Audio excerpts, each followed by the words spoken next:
Now, as far as challenges, what would you say was your biggest challenges through this journey, this whole journey? I would say, and I'm finding this more and more now, is that I feel like I really want to interact with the audience, and I feel it's a bit difficult because I can't make eye contact. Actually, there was a thing where I was using, ChatGPT, and everyone we've gone through a phase, the artificial intelligent chatbot of sort of using it for a few weeks. And one of the things I did is I just thought, I'll ask it this. I said, I'm doing a stand-up gig tonight. Do you have any advice for me? And it said, well, it's important that you make a connection with your audience. It's vitally important that you do that. And the easiest way to do this is to make eye contact. And I thought, well, thank you very much. I've now been heckled by an algorithm. All right, I'm here with David Eagle. And when I was first looking at David's career and everything, I first saw, this one where he says, he's blind off the bat. And I was like, wait a second, is this a joke? Is this because his energy is the best compliment I could give David is he's the person I would want to talk to at the party the most. And in his stand-up is not, is where some people have, maybe they're blind or they have some other type of situation that's unique, that it becomes their whole stand-up. His is not. He's all over the place. He's really fast-paced. Peripatetic is the fancy word I could use, which means all over the fast pace at a feverish pace. They're, all over the place. So, anyways, let's get into you, David. I want to get into the origin of you. Where are you from? Where'd you first perform? How old were you? How did this start? Take it away.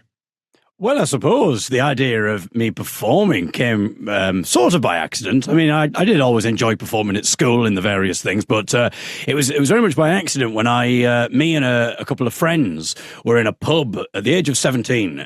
We shouldn't have probably really been in the pub. Drinking age is 18, but I don't think our parents needed to worry because it turned out that the pub that we'd entered into housed a folk club. So this is just where ordinary people, sort of after a day's work, or many people have retired, will just get together and sing songs about local industry, sing songs in their own accents. And this is like something that we'd never heard before. We had no idea even what a folk club was. And so we just heard like singing in this pub. And we just thought we were having, as I say, we were just going to have a quiet drink. And then all of a sudden people started singing. No microphones, often no instruments. Everyone had in harmonies. And we thought, this is incredible. What is this? And so that's kind of where we then thought we're going to have to come back week after week. And so we did, me and the two lads that I'm now in a band with. And because everybody else was over the age of about 50 or 60, we were christened the young ones. Unfortunately, that's a band name that has now stuck with us. And you can't really shift it now because we've been played on BBC Radio and stuff and travelled the world with that. So that's where it kind of came from, really. The stand-up was a byproduct of the folk music because in between the songs, you'd introduce the songs and you'd talk a little bit about them or something would happen to you that day. And so you just start talking about that. And so as time went on, the talking bits got longer and longer. And people eventually said to me, oh, you should do stand-up.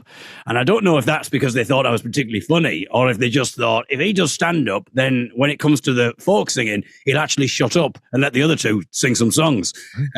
So I did. I sort of began performing stand-up, but that wasn't until a few years ago, really, about 2018. But I'd already been sort of performing folk music since 2005. Wow. Oh, that's different. Sometimes I'll talk to a magician and they say it's a nice way to shoehorn in, kind of slip in, stand up. But you were, and they say that musicians want to be comedians and comedians want to be musicians. You get to be both. So yeah, I suppose, yeah. Let's go back. I get to be not very good at both. Basically, I haven't mastered the trade. I've just sort of gone. I'm all right at that. I'll be all right at something else. That's not true. So all right. So, mom or dad, where do your energy? You're so much higher energy. Where does that come from? Oh, I don't know. I've no idea. I mean, I suppose the high end. It's an interesting one. I suppose it's interesting that you sort of talk about being at the party because I suppose not being able to see. I suppose I was always a little bit sort of conscious in self-conscious in social situations.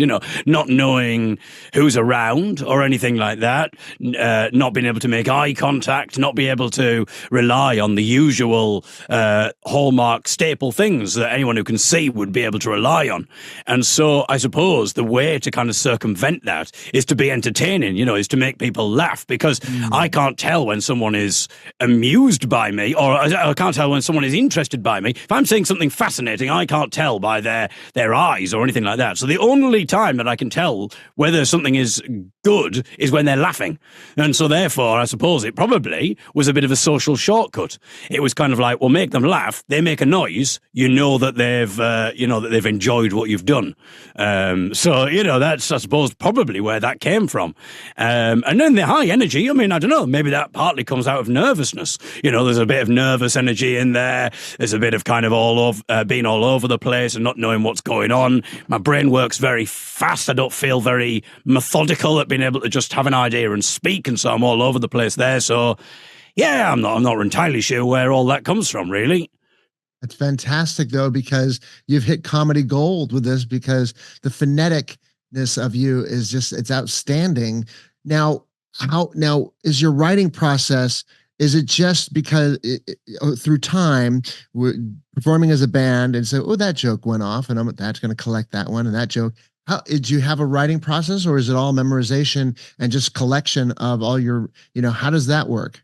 I don't know. I suppose that's changed since doing stand-up. So never wrote anything. It never, when we were doing stuff with the band, because there was two other people. And what was really good about that is they could see something going on in the audience, someone turning up late or something happening. And so they could just say, oh, and then make some comment. And then I had loads to play off the bat. But I wasn't able to do that without necessarily their help at the start. And so it's interesting kind of going into a stand-up world where I've no idea who's around me. If someone, I don't know if someone necessarily, I can hear footsteps. I don't know if that's maybe a member of the bar staff or something collecting a glass. I don't know if it's someone arriving or if someone is leaving. The way that my brain works, I'll just assume it's a mass exodus of people. I'm like, oh, they're all leaving. I've absolutely no idea, So I don't know what's going on there. But I suppose in stand-up as well, I suppose because it's just me, I need to have jokes and things to rely on. So, there could be improvised bits,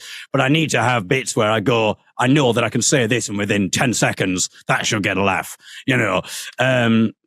Whereas, like with the folk music stuff, it was a lot more organic. So I don't really know. I mean, I suppose when I first started doing comedy, I wasn't planning on talking about the blindness, but then it was sort of forced upon me because my very first gig, I crashed into the microphone.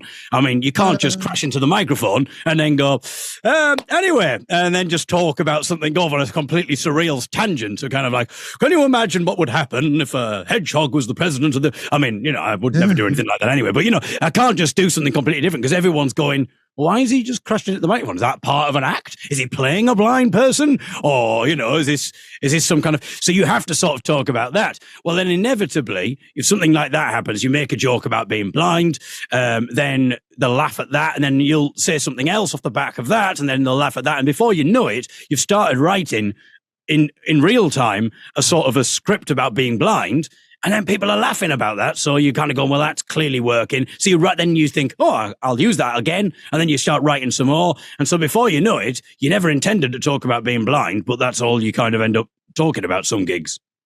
Well, yeah, but other things you don't, so, and because that's, you're not, your whole routine's not dominated by that. And also it seems like you created, sometimes when you have Mike Tyson, a boxer, says, sometimes you take disadvantages and turn them into advantages. It almost seems like you've gained some superpowers, the energy, uniqueness, and your thumbprint is so unique compared to some other comedians.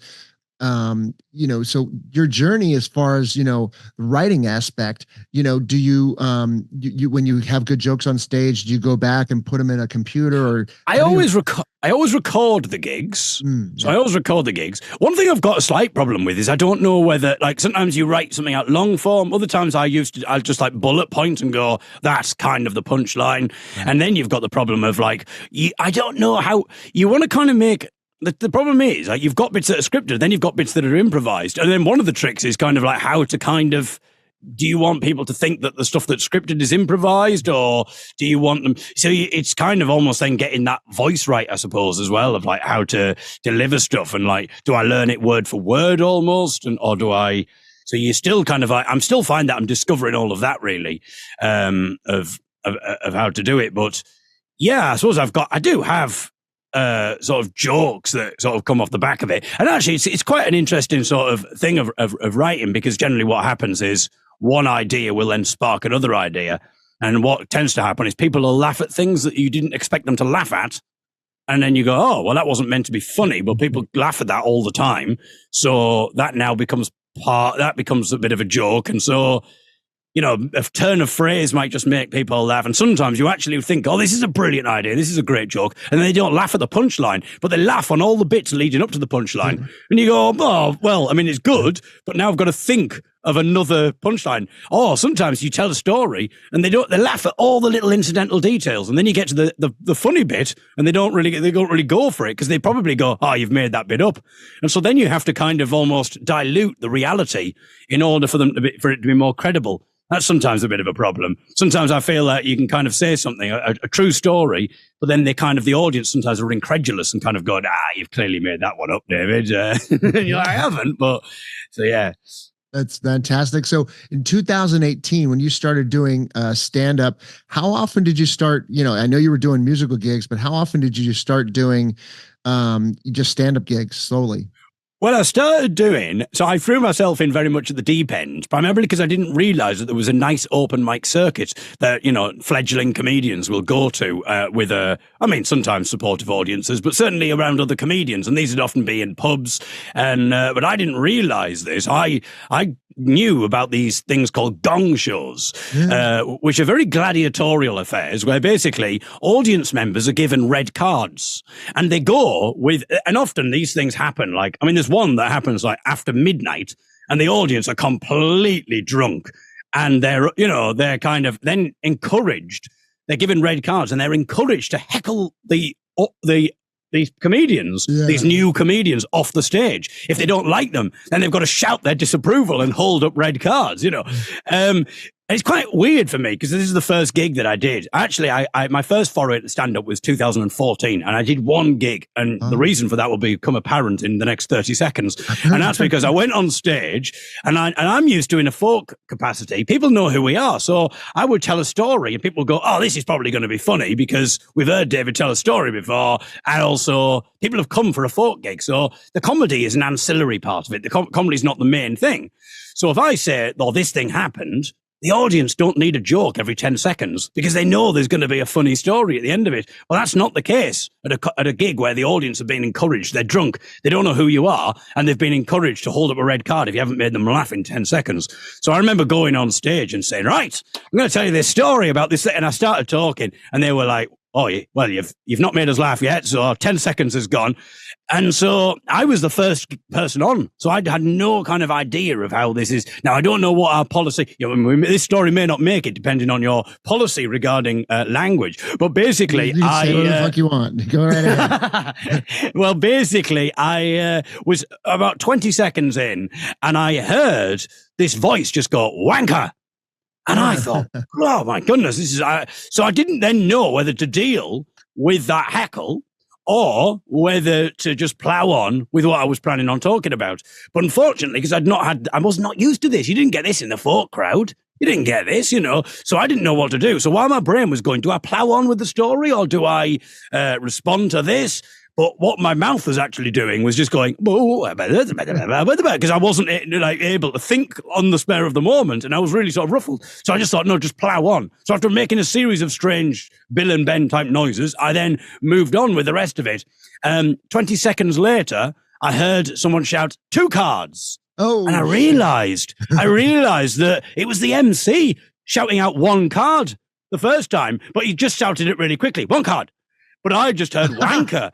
And so I was then thinking, right, I suppose that's actually quite funny, I thought. So I thought, now, do I just plow on with my story, which clearly isn't working, or do I backtrack? And I say, oh, I thought you said what? And then what I should have probably done is I should have probably done that. I should have said, oh, I thought you said, because that would have probably got something. But I didn't. I just sort of was trying to think of what to do. and I decided to plow on with the story. But again, my mouth didn't, while my brain was thinking about this, my mouth was just essentially going, and I heard 3 cards. And then, to make matters even worse, I didn't realize this was going to happen. I knew that it was called King Gong this night. It's literally a gong show. But I didn't realize there was literally a gong that they bang, and the gong was right next to me. So the gong was right next to my ear. So on top of being humiliated and lasting for about a minute on stage, I was then deafened for about 3 minutes in my left ear by this gong going, bang. So I was like, well, thank you very much. Not only am I now blind, I feel like I'm partially deaf and I'm being completely humiliated. And then, of course, I didn't know how to get back to my seat because I wasn't really concentrating. So I walk off in the wrong direction. So after that, I thought, I can't do this. So I sort of didn't do stand-up for like another 2 or 3 years. And in 2018, I hit the ground running. I went and did another gong show. And at this point, I knew, right, keep them laughing every few seconds. And so I got through after that. And then, but that kind of very much informed my comedy, because then I thought, oh, you've got to keep making them laugh every like 10 seconds or 7 seconds or whatever. Right. And so, that's so probably where the energy comes from, because I was like, well, you've got to keep going. You've got to keep going, because I can't just wander on and just start telling a long, sprawling story with no jokes like I've just done there. Now, I can't do what I would do, what I've just literally done for you now. But you never told that story on stage? I don't think I've told it on stage. No, I've told it in a few things, but yeah, I think it probably would be quite an interesting thing to talk about. It would be great. Yeah. I would love, and you might have to, shorten up premises and then, kind of put them more. Yeah. Oh, you should be my director. That's fantastic. Yeah, I have to shorten it a little bit and not go off on so many tangents, but very good. Well, just maybe, or keep it that length, but then add some more punchlines in the description. Yeah. No, I love the directing. This is brilliant. But I think it's great. I mean, I love that story. I love to hear that. Now, as far as challenges, what would you say was your biggest challenges through this whole journey? I would say, and I'm finding this more and more now, is that I feel like I really want to interact with the audience, and I feel it's a bit difficult because I can't make eye contact. Actually, there was a thing where I was using, ChatGPT, and everyone had gone through a phase, the artificial intelligent chatbot of sort of using it for a few weeks. And one of the things I did is I just thought, I'll ask it this. I said, I'm doing a stand-up gig in a few, tonight. Do you have any advice for me? And it said, well, it's important that you make a connection with your audience. It's vitally important that you do that. And the easiest way to do this is to make eye contact. And I thought, well, thank you very much. I've now been heckled by an algorithm. It's better enough being heckled by people at gigs. Now I'm sitting in the privacy of my own home being heckled by a robot. But it kind of really resonated with me. And it's something that I've discovered more and more, that I can only tell. It's like what I was saying about being at the party. I can only tell that an audience is enjoying it if they're laughing. Smiling is no good to me. Whereas to another comedian, of course, they want the laughter. But if you're telling a story and the comedian can see that the audience is leaning forward and the audience are smiling, they're not laughing because you're not at the or maybe they are laughing a little bit, but they're not laughing loudly because they're going, oh, what happened next? What happened next? I don't have any of that. So all I've got to go on is the volume and frequency of their laughter. So I don't know. I'm trying to develop little techniques of being able, I don't know what they are yet. I don't know what they are, but to try and work out how audiences are feeling. Because one thing is just be more confident on stage and assume that I'm doing brilliantly. But then I don't want to do false confidence. I don't want to be like chuntering away and going, I've trained myself to be confident, but they're not really enjoying it. So it's how you get that balance right. And also talking to the audience there's something happening in the room. I want to be able to mention what's happening in the room or play off the fact that I don't know what's happening in the room. I mean, how brilliant in some ways this could work really well. Yes. That as a comedian, I am the only person sometimes in the room who's not in on the joke because someone might have spilt or something might have happened in the room that the rest of the audience can turn and see what's happening. And I'm the only person on stage. I'm the only person in that room who doesn't know what's happening. And if anyone needs to know what's happening in order to make a joke about it, it's me. So it's using that and finding how I can make that funny. It's like you were saying before about turning a disadvantage into an advantage. It's how I can do that, I suppose. And that's one thing that I'm slightly paranoid about at the moment, but hopefully I will conquer it and work it out. Well, yeah, but you always want a little bit of that tension right there, because that's how what pushes you. Every comedian has a little bit of that tension, that nervousness. Real quick, the Chat GBT joke. You've said that on stage? I did a thing on Radio 4 about AI, and so I used that as part of that. And also just talking about the fact that, because nowadays it's brilliant, you can take photos of things and have it like identified as to what it is in like amazing level of detail. Sometimes I actually feel it does like facial expressions and stuff. So sometimes when I'm doing stuff about AI, I feel like I should surreptitiously take a picture of the audience, and then, like, maybe in the second half, I can listen back to what it says, and it'll say, like, imagine if it suddenly says, a bemused, disinterested looking audience with their arms folded looking at their phones or something like that. And I'm like, oh, okay, I've just discovered that. But I do have, like, I mean, there's something, I mean, sometimes I do stuff about, like, audiences can't, it tells you all sorts of stuff. And then I've done a few things where I will pretend I've taken a photo, and I'll just do loads of references to things that have happened that the compere has already established. And say, oh yeah, it picked up on this. And then I'll turn to someone in the audience who says, you've been having an affair, and then sort of move on. And that works quite nicely, so awesome. I feel like there's more I can use of that, but maybe that's the thing, I can use like AI almost to be my eyes and to actually report back on the gig. Absolutely. That's amazing. Any most awkward moments, crazy moments that you could think of that stand out? Oh, every day, awkward moments, man. Sure. Any one of the pantheons of, like, any highlights? I think, there was one where I was in the middle of doing this thing, and I think the gig was going pretty well, and I was in the middle of telling the story, and I was just about to get to the end of it, and I became distracted by this shadow, and it was like this man looked like this man was kneeling down right by me. And I was like, what the heck is going on? And I tried to ignore it. And eventually I just couldn't ignore it because it was like moving about. And as I moved, it was moving. And I was like, this is ridiculous. Like, you keep moving. And eventually I thought, well, the audience must be aware of this. This must be distracting the audience. What the heck's going on? So I just stopped. And bearing in mind, I must have been 10 seconds away from like the punchline. Yeah. And this story that I'd been building to for like 2 minutes. And I just turned and went, what are you doing? And there was absolute silence. And the audience sort of did a little nervous chuckle. It was like, whoa, what's going on? And I thought, well, they clearly know. There's obviously something weird going on here. So I'm like, well, what's going on? So I turned to the audience, and they're going, what? So I then put my hand out. I thought, I'm going to put my hand out and touch this guy to see what the hell he is there, I'm sure. And there was no one there. And then I realized that it was my shadow reflecting on the wall. It was my shadow reflecting on the wall. And so essentially what I'd done is I built up a story. The audience were absolutely fine. They were ready to find out what happened. And I just trailed off and went, what are you doing? And then put my hand out and went, where are you? Wait, what are you doing? And I had to and then of course I wasn't able to even finish the story, because then I had to explain that I was essentially just talking to a shadow. And I think they thought that I'd just lost it, like completely lost it. Just started talking to myself. What are you doing? Why are you kneeling back? Oh, there's no one there. So, and then I think some people thought maybe in the beginning is like, are you partially, or you could see shadows? Or well, that's the thing. I can see like the tiniest amount, and I can just see shadows. But the trouble is, I sometimes can't tell if something is 2D or 3D. So I can just see light and shadow. And so the way that it was reflecting to me looked genuinely like a real person. So to me, I was thinking, well, you can't ignore the kneeling man at your side. There's something crazy going on here. If you don't talk about this, the audience are going to be like, everyone else in the audience is thinking about it. But of course, not a single person in the audience was thinking about it. All they saw was a man just going, hey, so then this happened. And then, and then they were all sat probably on the edge of the seats going, oh, how's this story going to end? And I just suddenly went, what are you doing? What? Where are you? Hang on.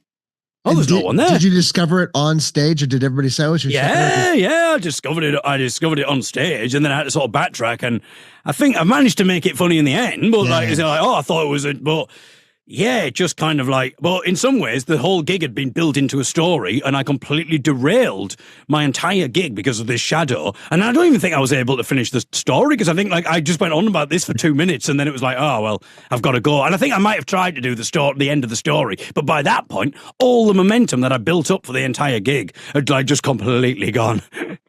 Was there ever a moment, of course, every comedian, every gig that doesn't go the way you want, was there ever a moment though where you're like, I just can't even do this anymore. I don't know if this is right. What was the circumstance? I just think it's like sometimes when audiences are really quiet, like there's some rooms that are just not right for comedy. Or, yeah, weirdly, but I'm actually quite enjoyed this. I did a gig, it was a couple of years back now, and for whatever reason, it wasn't one of my own gigs. It was like a mixed bill thing, and it was a very underattended gig. There might have been like, I think there was like 15 people, 20 people maybe in the audience, and there were a group of stags there, and they didn't like, they weren't rowdy. They just were really quiet, and I would say stuff that would normally get massive laughs, and it was getting silence. Like, and then sometimes like awkward throat clears. And it was so, in some ways was so funny that I think what I ended up doing was like, I sort of broke down the third wall or fifth wall, whatever it is, and said, look, I've said some of this before. I'm going to get it up on YouTube. And I like got the thing up, and I'm like, so remember when I said this? And you all just went, well, here's how it goes with this. And so I like played a video of the gig going really well, and then like and sort of like trying to make a little point of like, like I was trying to explain, like, the trouble is I do this every single day a lot of the time, and so therefore you might be thinking as an audience he's not very good, but the thing is statistically people laugh. So in that point, do you ever as an audience think, oh, maybe we weren't up to scratch? Maybe we were a bit distracted. And that's the thing. Like, as an audience, do you ever go away? Like, you've got an interval coming up now. Maybe you could all have a little bit of a chat about, like, what's going wrong. You're like, kind of like, oh, you're giving me a bit of a look over there, and that's sort of putting me off a little bit. Or maybe he's like, oh, the person I'm sat next to is just so damn attractive. I'm not interested in the comedy. He's like, whatever's going on, like, you can sort it out. Because, like, I don't think the problem is me, as we've just proved by this video. The problem is clearly you. And actually, that kind of worked quite well. There was also a bit as well where I knew it wasn't going to be my gig. I walked into the room, and the first thing I heard, I thought, this isn't my kind of audience, because there was someone who ordered, he said, what do you want to drink, mate? One of these stags. And he says, I'll have I think it was like a Corona or something, or a Peroni. And he said, I'll have a Peroni, mate. And the other guy went, Peroni, what's wrong with you, mate? Are you gay? And I thought, I don't think this is my audience, And I told, after the whole gig had gone wrong, I said, to be honest, I knew it wasn't my gig when this happened. And I told him the story, and I said, I'm sorry, but I don't have mildly homophobic beverage-based banter up my sleeve, if that's what you were hoping for. And then once I'd done that, they all started laughing, and everybody else around me, I think they were kind of maybe a bit intimidated by the stags. And so they started laughing. And so the last 2 minutes of the gig went brilliantly, because I just sort of was able to just play off these really macho lads and sort of have a bit of a chat about, like, why you think a drink choice determines someone's sexuality. And even if it does, like, why does it even matter? That's great. And you address it. Yeah. So where are you at today in your career? Like, what's going on right now topically, this week, this month, what's going on in your career? Well, I've got loads of Christmas gigs at the folk band. This is, we're recording this at Christmas time. I don't know when it's going out, if it's going out at all. It's going out. It's going out. I'm doing like loads of Christmas stuff at the moment, which is really nice. I'm doing loads of just general comedy gigs. And then I have a UK tour of sorts starting. And so I'm all over the place. So if you are based in the UK, you can have a look at where I am. If you just go to davideagle.co.uk, then you'll see my tour dates. And it'll be, it's like a full-on 90-minute show, a few songs in there, comedy songs in there, loads of stories in there, and just hopefully loads of great. And also you can see my newfound ability to do blistering interaction with the audience thanks to AI algorithms. You can, I'll have that down pat by the time you see me in February. I love it. And what about long-term? You have long-term plans where you want to go? I don't know. I mean, I'm very happy that I've been given some like Radio 4 opportunities, which is pretty good. I mean, to be honest, like a lot of people really want to do TV, obviously. I mean, that'd be nice, but I grew up listening to BBC Radio 4 and to all their comedies there. And so to actually be on comedy shows that I listened to as a child and actually be the guest and do like full spots as part of that I just like, I'm really pleased about that. Yeah, so it's great to be able to do that, and we'll just hopefully get a few more radio bits and pieces and see what happens off the bat of that. But I just like to feel better. I just like, no, sorry, I don't mean in terms of like mental health. I just want to be better. I want stop the voices, stop the demons. No, I just want to be self-critical. Yeah, I get it. Yeah, let's critical. We all want to grow, though. Yeah, I get it. Yeah, exactly. But also just be better. But also, and just feel more confident with it, and I think that hopefully will come in time as well. So I'm really looking forward to it. I think the great thing is, like the other two who are in the band, they've settled down with kids now and stuff. I mean, they've had their own children. They've not settled down with children. There's nothing dodgy going on. Don't worry. They've settled down. They had their own kids. I'm kind of like still living that very itinerant life. I mean, I've got a wife, but I'm still living the very itinerant life. And I love the idea that I've started again, and I'm learning a new trade. I'm learning a new craft, and I love that. It's like so gratifying and brilliant. So I'm just so excited to do it. You know, I've got a gig tonight, and now and again during the course of the day, I get a little kind of like, oh, I'm doing a gig. And I just think that's so good at the age of 38 that I can still get that kind of giddy excitement about doing something.